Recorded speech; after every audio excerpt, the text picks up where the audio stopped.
फैसल और राजा कौन से थे? राजा जो था, राजा ने एक सवाल पूछा था पब्लिक से, अब यहाँ सच है कि वहाँ सच है, ये सच है कि वो सच है। तो उसने कहा कि जो ना बताया था उसे जेल में गिर देता था राजा। अच्छा। तो काम कराता था। एक पंडित बहुत गरीब था, वो पढ़ा लिखा भी ना था, उसकी शादी जब भी हुई थी, जब भी उसको राजा ने बुला दिया, उसका सवाल नहीं था, जेल में गिर दिया। तो उसके जो घरवाली थी वो गर्भवती थी, अपने घर चली गई अपने पीहर में। तो उसके वहाँ बच्चे ने जन्म लिया। तो उसका जो बच्चा हुआ उसका 8 खूब हुए शरीर में। 8 खूब। 8 खूब। तो जब 8 मतलब कुबड़ा हुआ हो? कुबड़ा हुआ, 8 खूब हुए। अष्टबकर नाम रखा गया, उसका सबसे पहला गुरु हुआ दुनिया का। अष्टबकर। अष्टबकर 8 कुब्बों की वजह से। हाँ, उसका नाम रखा गया। तो उसे बच्चे ठाए, कुछ ना कुछ दे परमात्मा, एक चीज दे तो एक दे दे। तो उसकी जिज्ञा में इतना आनंद था, सब बच्चे उसको अपने साथ साथ रख गए। इतना अच्छा बोल लग रहा था, इतना अच्छा बोल लग रहा था। तो किसी औरत ने कह दिया, बिराने कूड़े ने कहाँ ठाए फिर रहे हो तुम? अच्छा। उसने कहा, अपनी माँ से वो सवाल पूछा, मैं बिराना कूड़ा क्यों नहीं हूँ? तो माँ को कैसा भी वो अच्छा लगा, जैसा भी हो अपना कूड़ा आया कैसा भी, वो रोने लगा। उन्होंने कह दी, माँ या तो मुझे बता, नहीं तो मैं अपनी जान दे दूंगा। उसने कही ठीक है। उसने जब बताया कि ऐसे ऐसे राजा उसने ऐसा ऐसा किया, तो बोला मैं दूंगा उसका सवाल का जवाब। अष्टबकर वहाँ पहुँचे राजा के पास। राजा के पास अपने चेल्लो चपटों को लेकर उनको। तो चौकीदार ने कहा, कहाँ जा रहे हो? तो कहा, हम जा रहे हैं राजा का सवाल बता। उनने की सजाए मौत है, 2 कुर्सी लिखी हुई है, एक पे सजाए एक पे मौत है। उनने देखा, उनका ठीक है। उनने कहा, ये जो सजाए मौत की कुर्सी, इस पे बैठा दो मुझे। अष्टबकर ने उन्होंने वो उस पर बैठा दिया कुर्सी पे। तो वहाँ जो विद्वान बैठे थे उसको देखकर हंस पड़े सब। वो टेढ़ा मेढ़ा शरीर था। सुनियो भाई, हमारे चाचा की बहुत ज्ञान की बात है, पहलवान है मेरे चाचा यार, बहुत ज्ञान की बात बता मैं। तो उसने कहा कि भाई वहाँ अलार्म बज गया, ऑटोमेटिक अलार्म लगे हुए थे। तो वहाँ वजीर आया, कुर्सी पे बैठती अलार्म बज गया। सजाए मौत की कुर्सी पे बैठा अष्टबकर, तो अलार्म बज गया था। तो वजीर आया भाग के, अब कोई विद्वान आ गया भाई। उन्होंने कहा, भाई पूछो सवाल, तुम ही को राजा? उन्होंने कहा, नहीं मैं तो नहीं। फिर तुम क्यों आए? तो उन्हें जाकर कही, जी कोई ऐसे है, अरे उस पर बैठा कुर्सी पे, और वो तो मुझे धमका दिया उन्होंने, तो उन्होंने अपने राजा को भेज। अब राजा गया जी। राजा ने सोची, भाई मैं कोई कहानी ऊंची है या तो। उसने जाके पैर छुए अष्टबकर के। जब पैर छुए तो अष्टबकर ने उसे आशीर्वाद दिया। उन्होंने कहा, राजा साहब सवाल आप पूछोगे, पहले एक सवाल मैं पूछूंगा आपसे।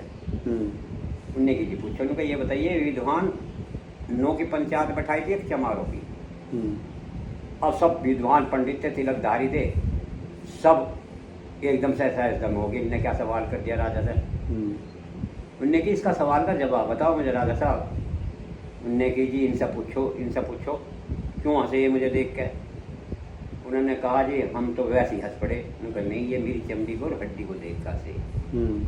चमड़ी की पहचान चमार को हुई, ताकि वो जुत्ती काटता है, जुत्ती बनाता है, अच्छे बुरे चमड़ी की पहचान चमार को होती है। और ये हड्डी पे से खाल ताड़ता है, वो हड्डी वो देखता ही है। तो ये मेरी हड्डी को और चमड़ी को ही देख कर हंसे। अब आप अपना सवाल पूछिए। उनने कहा, जी मेरा सवाल ये है कि यहाँ सच है अब वहाँ सच है। राजा ने ये सच है कि वो सच है? सच क्या है वो? उनने कहा, तो 1 किलो दूध मंगाओ, बहुत बढ़िया। उनने दूध मंगा लिया जी। दूध गर्म करवा के फूल के बेले में 1 किलो के में उसके राजा के हथेली पर रख दिया हो। और उससे कहा कि शहर में ये देख का अपने में कहाँ लड़ाई हो रही, कहाँ झगड़ा हो रहा, कहाँ क्या हो रहा, और मुझे आकर बताओ, दूध की बूंद ना गिर जाए। सिपाही चले साथ। राजा ने कहा नहीं। उसने कहा अष्टबकर ने, नहीं ये नहीं जाएगा, राजा एकला जाएगा।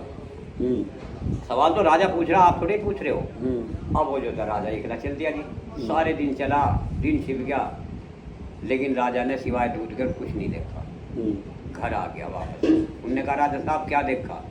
उन्होंने कहा, जी दूध, और कहीं नाड़ी पाड़ी में पानी निकल रहा हो, या कहीं सड़क टूट रही हो, या कहीं झगड़ा हो रहा। उन्होंने कहा, जी कुछ नहीं देखा, मैंने सिवाय दूध देखा। उन्होंने कहा, तो इस दूध को रख दो।